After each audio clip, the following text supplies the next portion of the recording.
Hi, I'm Dave Haigler, and David Van Oss was a friend of mine, and I loved him like a brother. But I know many of you loved him longer, as I only became his friend in 2004 when he ran for the second time for the Texas Supreme Court.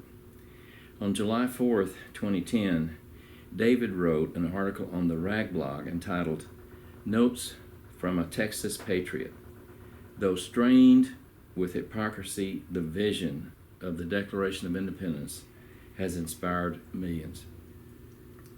David quoted from the Declaration of Independence in this article as follows: "We hold these truths to be self-evident, that all men are created equal, that they are endowed by their Creator with certain inalienable rights, that among these are life, liberty, and the pursuit of happiness, that to secure these rights, governments are instituted among men, deriving their just powers from the consent of the governed."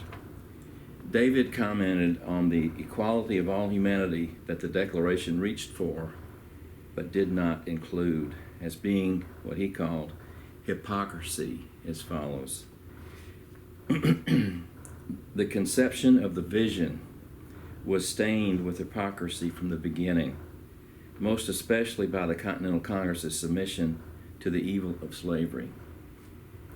Also hypocritical was the failure of the men who adopted the Declaration of Independence to extend the vision of equality to females, as well as their blindness to the humanity of indigenous American peoples."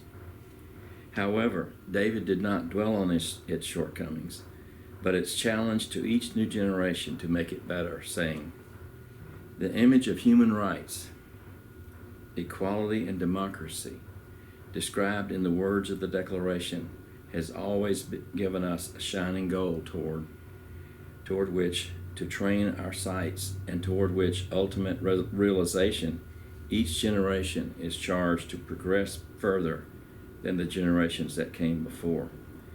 That's why David always represented unions and downtrodden workers.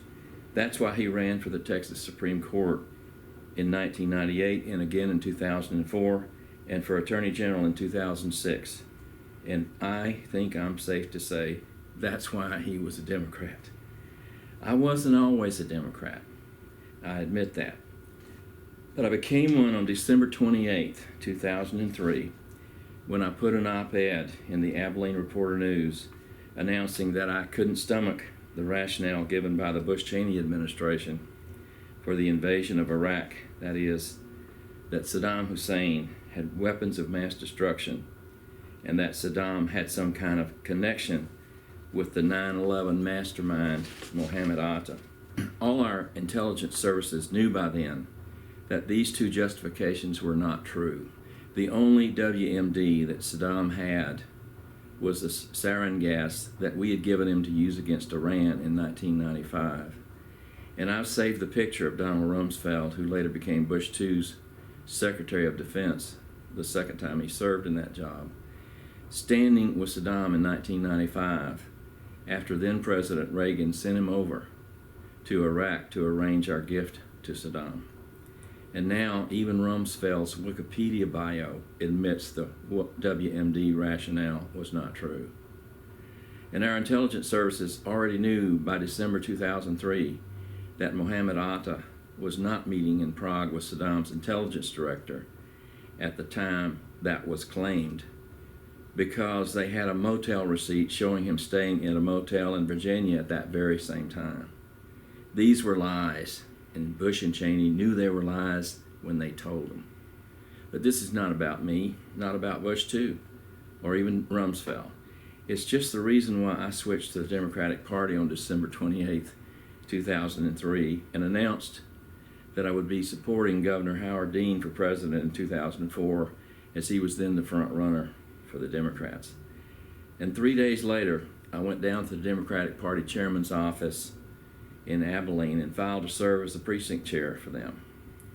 About 3 hours later, one of the county party's leaders, Royce Kerr, a longtime friend as well, called me and asked whether I would instead run for county chair. And that began a process of being elected 3 times unopposed as a Democratic county chair in Taylor County, Texas. Not long thereafter, David Van Oss came to Abilene to speak at one of our events in support of his second run for Texas Supreme Court, and then became a beautiful friendship that led to him inviting me to serve on his statewide steering committee.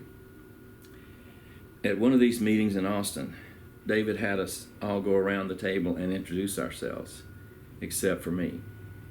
When it came my turn, David himself told my story, including me being a Christian, how I became a Democrat, and my history of being pro-life. That last part I've had to explain many times, yes, but not like the Republicans do it. In his 2006 campaign for Texas Attorney General, I have other fond memories. One was our sleeping overnight on cots at the state capitol, out in the open, for which I still have lots of photos. Another time, David and Rachel heard I was coming to San Antonio for a visit and insisted I stay overnight at their house.